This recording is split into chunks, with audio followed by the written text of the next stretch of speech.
Brigada Balita Nationwide. Kabrigada, maglalabas daw ho ng kautusan ang Department of Public Works and Highways na mag-oobliga sa mga lokal na pamahalaan na aprobahan muna ang mga proyekto sa kani-kanilang mga lugar bago ho yan masimulan. Yan daw ho yung hakbang ni Public Works Secretary Vince Dizon matapos nga hong ipag-utos daw mismo ni Pangulong Bongbong Marcos na nagsabing matagal na nga raw hong umiiral ang ganyang sistema noong siya pa ang mga nasa lokal na pamahalaan.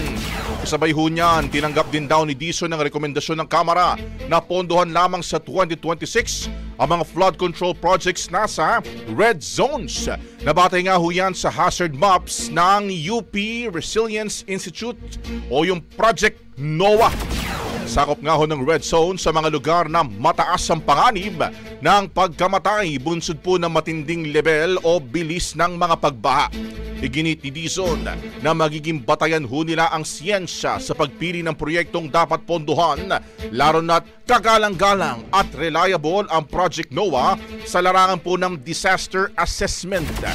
Lahat ng proyektong wala sa pamantayang ito ay tatanggalin na ho sa 2026 budget. Bagong-bago Brigada Balita Nationwide. Ang bahaging ito ay hatid sa atin ng DriveMax Herbal Capsule. Lalaking angat, tumatagal.